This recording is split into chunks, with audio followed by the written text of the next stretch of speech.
Ceci est un livre audio autogénéré par Google. Vodun et déité. Approche.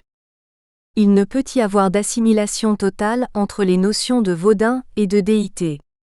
Le Vodun doit être considéré comme la concrétisation d'une sorte d'alliance entre l'homme et l'inconnaissable, qui permet au premier de se concilier au maximum et de détourner si nécessaire les forces naturelles, et au dernier de se manifester dans sa plénitude, l'un et l'autre contribuant à une forme d'harmonie sociale et métaphysique en perpétuel mouvement et sans cesse remise en cause dans une interdépendance justifiant les formes d'existence de l'un et de l'autre.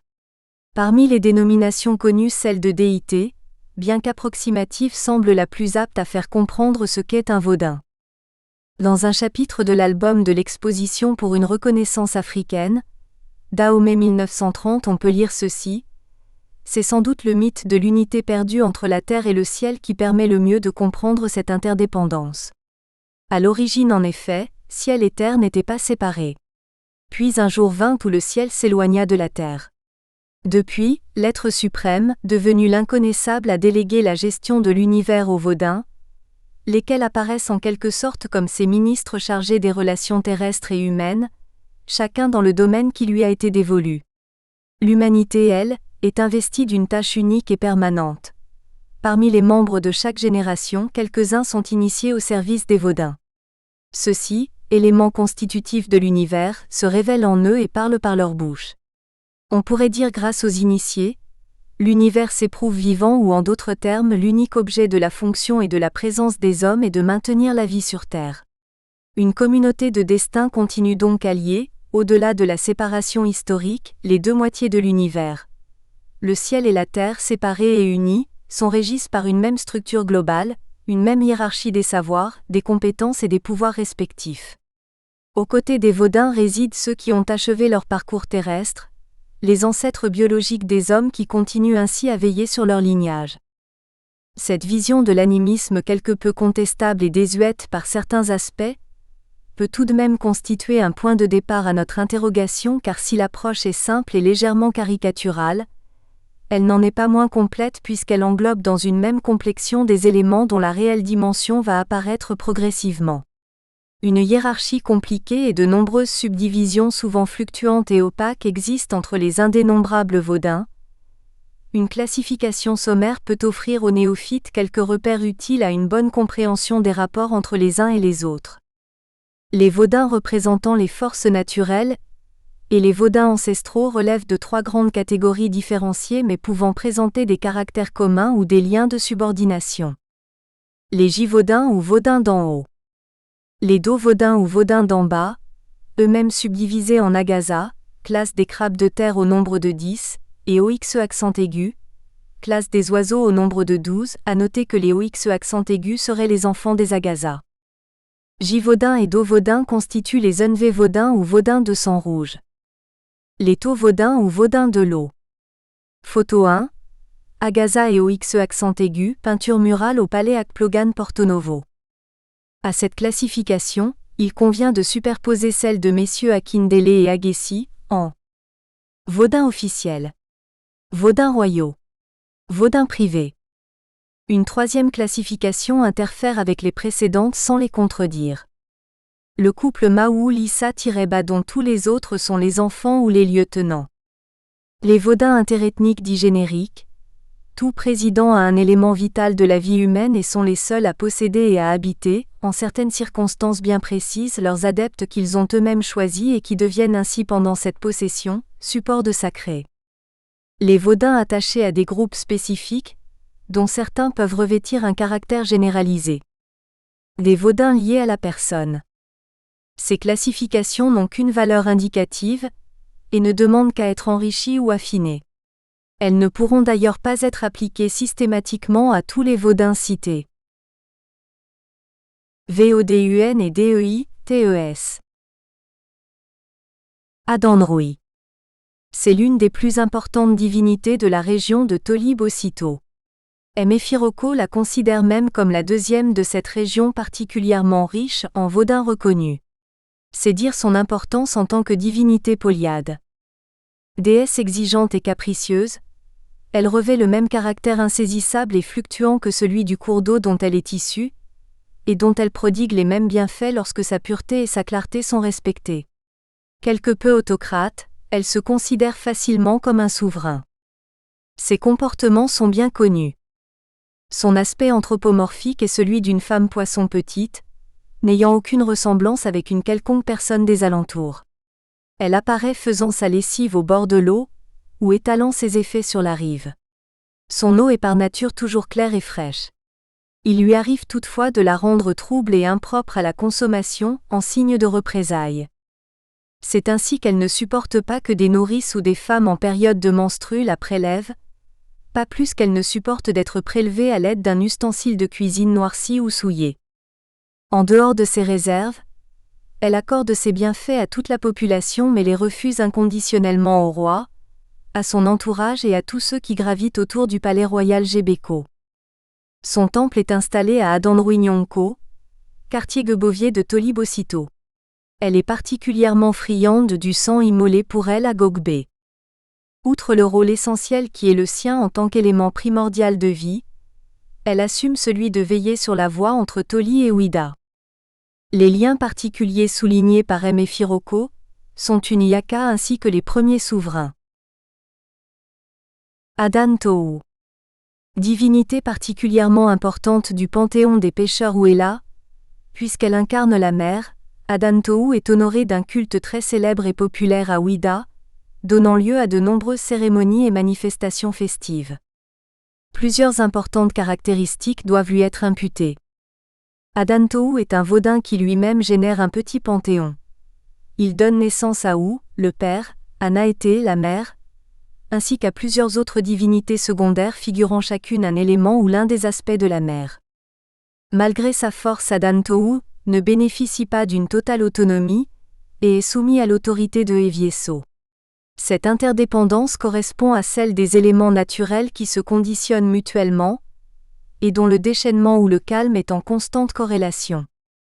Son culte est mené par le chef de culte d'Agbo ou non, considéré comme le chef de l'ensemble des cultes pratiqués à Ouida.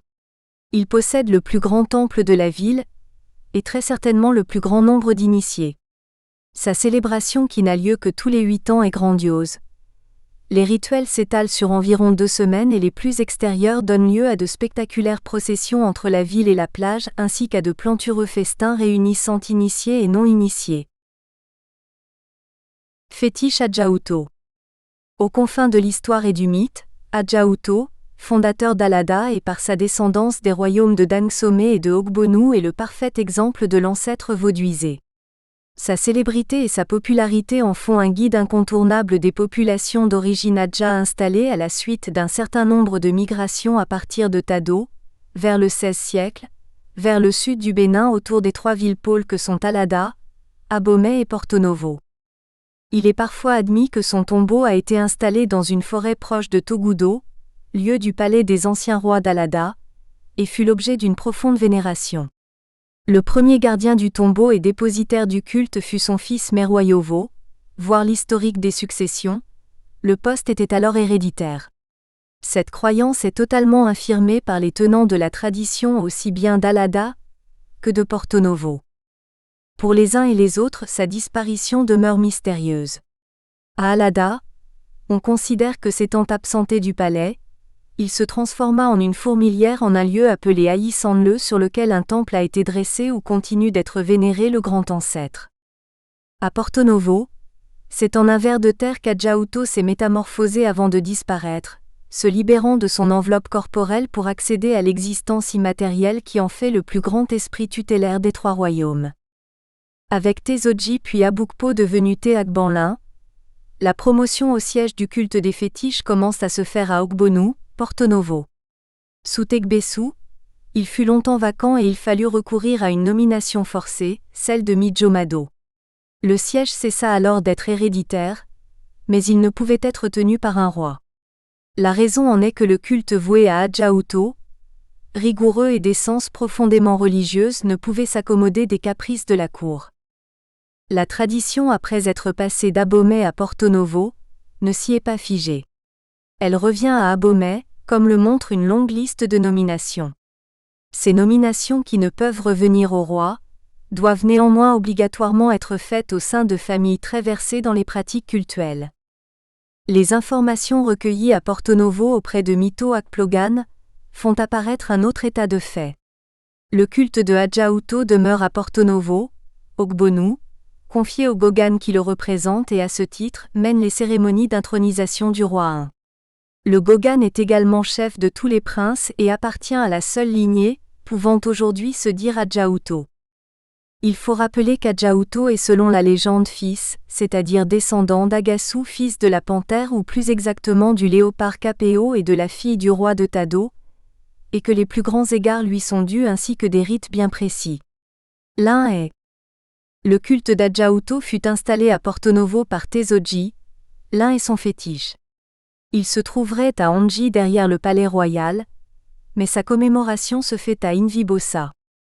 Il ne faut pas oublier qu'il est le HE accent aigu et nouveau accent circonflexe d'un, de tous les princes originaires d'Alada. Ces divergences ne sont en réalité qu'apparentes car étant l'ancêtre commun, il est fort légitime que chacun des royaumes concernés par cette filiation, s'en réclame sans réserve et revendique de plein droit l'authenticité de son culte selon sa propre histoire sans pour autant être considéré comme usurpateur par les autres. Photo 2, Vodungso d'Hadjauto à Uta. Photo 3, Vodun installé près d'Hadjauto à Uta. Divinité Hadjigo. Son culte fut importé et installé à Agoué. Agale Unsu. Son culte semble très localisé et peut être aujourd'hui limité dans son ampleur. Agasu. À la préséance sur tous les Vodins d'Alada.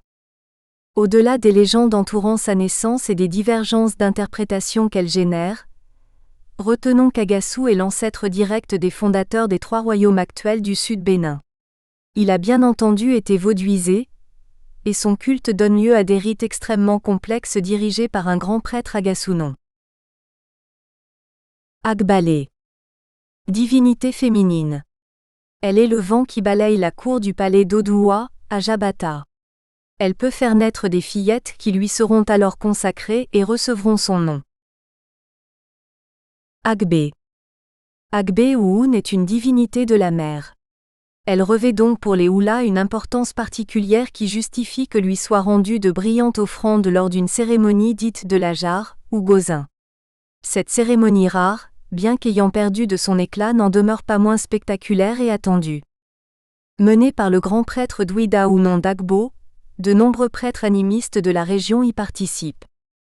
Ces cérémonies sont demeurées très brillantes, elles sont précédées de libations pour les morts versées sur les azen regroupés sur un tertre. Les offrandes ont lieu en bord de mer.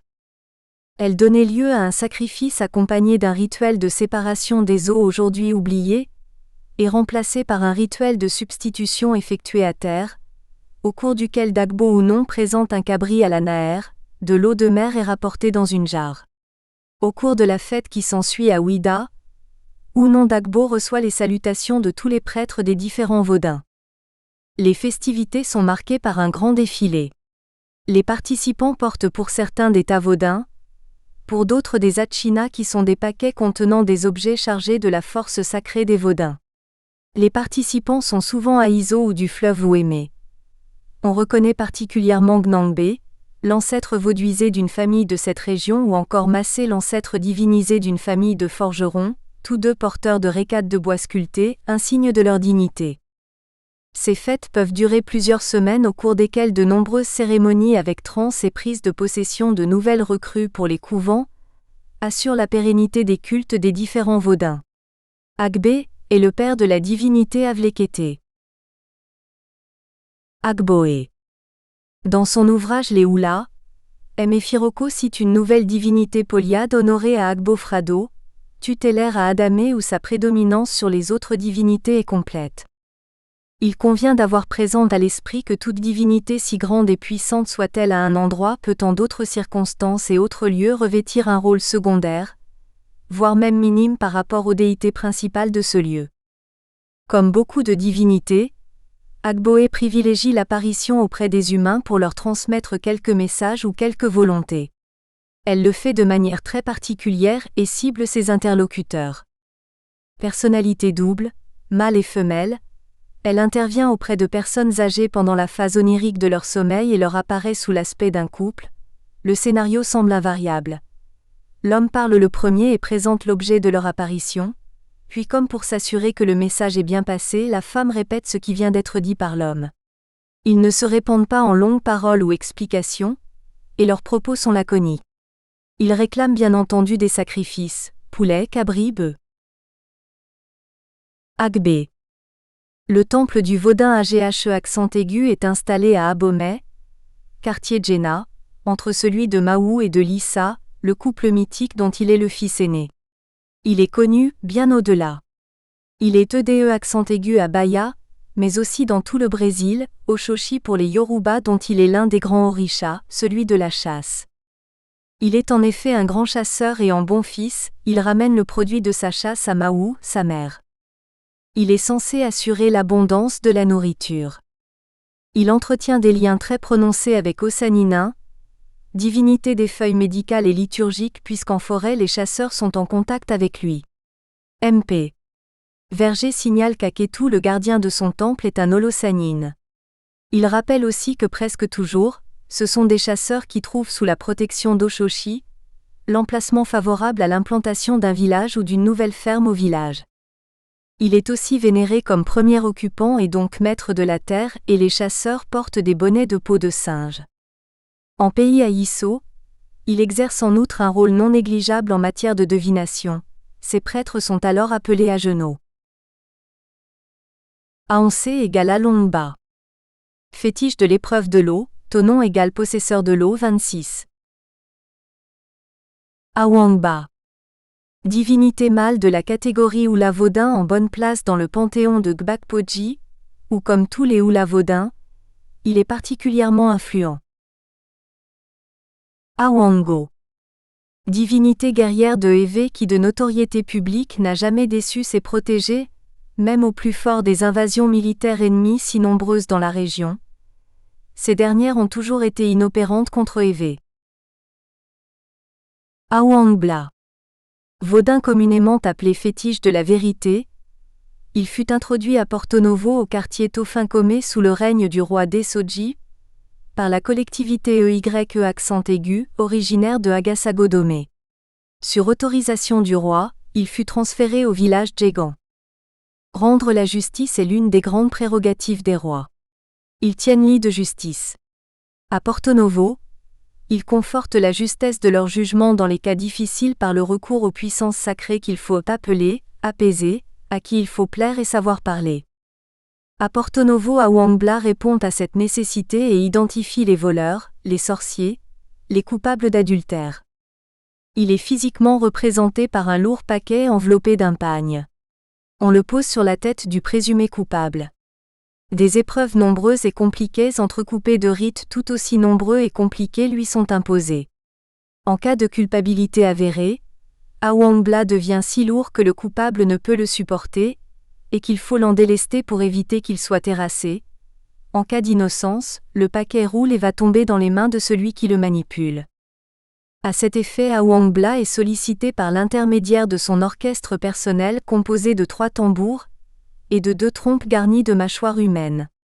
M.G. Rouget dans son ouvrage Un roi africain et sa musique de cour a décrit le cérémonial et le symbolisme qui entourent le verdict, pour lequel la voix humaine quasiment inexistante s'efface devant la voix, instrumentale expression de celle des Vaudins qui expriment leurs décisions selon un mode qui leur est propre, inaccessible aux profanes. Aizan. Divinité protectrice du marché Bossi de Toli Bossito. Ce tout Vaudin plus exactement Tolegba est établi à Ajokpe, lieu où serait descendu Ajalka et divinisé depuis. Akedi. Bien que le culte rendu à Akedi se soit beaucoup transformé, il garde toute son importance parmi les bocaux de Savé issus de la migration du groupe Baba Oidaï. C'est la raison de son association aux lignages royaux. Comme tous les dieux de Savé sauf un, il est de sexe masculin. En effet, Ogbe est considérée comme l'épouse de l'un d'eux, Niébé. Bien qu'il n'ait plus de prêtre ni de personnel pour son service, qu'il n'y ait plus de procession pour l'honorer ni d'Olosa pour l'adorer, il est et demeure maître de la foudre, peut tuer les gens, incendier les maisons. Il sait aussi être clément. C'est ainsi qu'il se montre compatissant envers les malades et accorde des enfants aux femmes qui l'en supplient.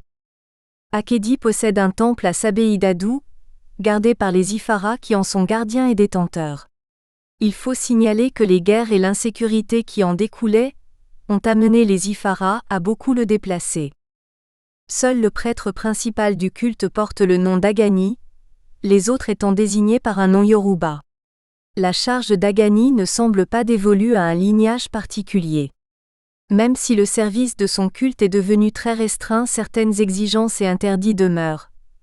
La vue du sang frais l'attire irrémédiablement et au moment où il jaillit du corps de la victime, peut provoquer la transe.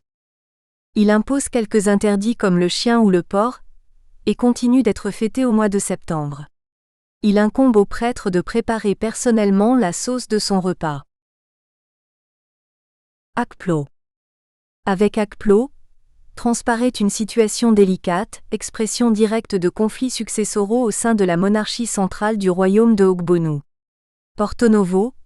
Cette situation ne sera pas ici abordée car elle mérite des approfondissements historiques qui n'ont pas leur place dans cette approche. Il y est fait allusion car la détention d'Akplo est source de légitimité monarchique, et souligne la force du Vodun ainsi que son caractère incontournable, inaliénable, vital dans le lien qui unit le roi à son peuple.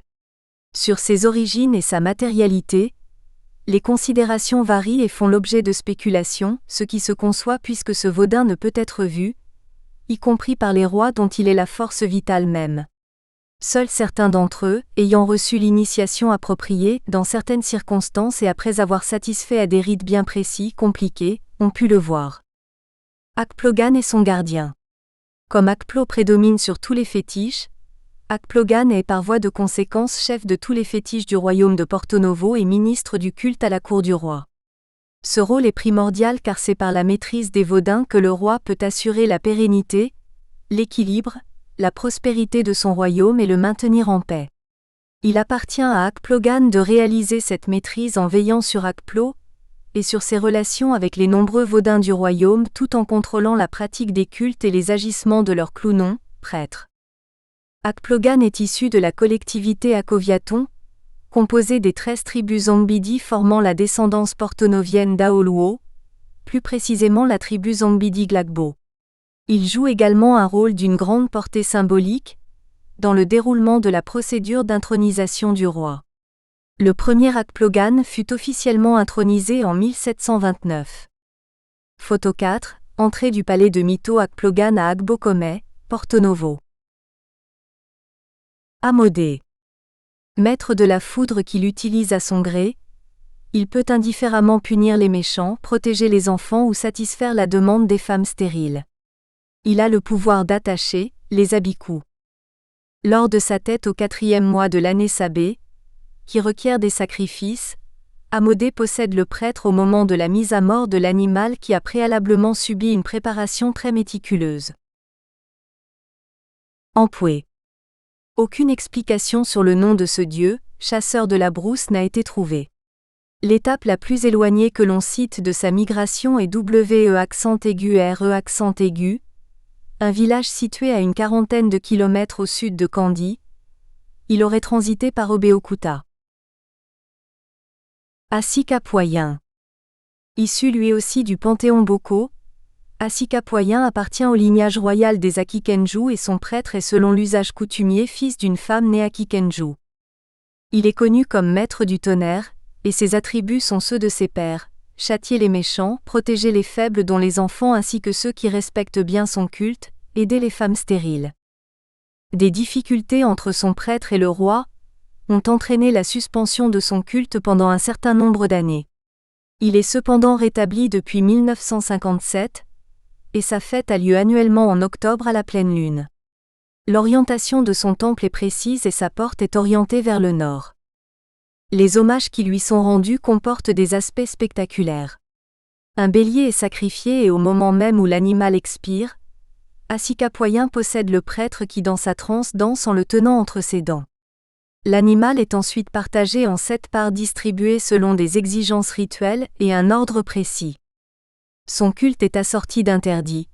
Tuer ou manger le python royal, manger de l'arbre appelé papa, les haricots accent aigu, l'épinargue bolo, cuisiner avec les plantes ambo, ajadé au pas. Aronie. Nous espérons que vous avez apprécié cet aperçu. Pour continuer à écouter ce livre audio sur Google Play Livres, utilisez le lien dans la description de la vidéo.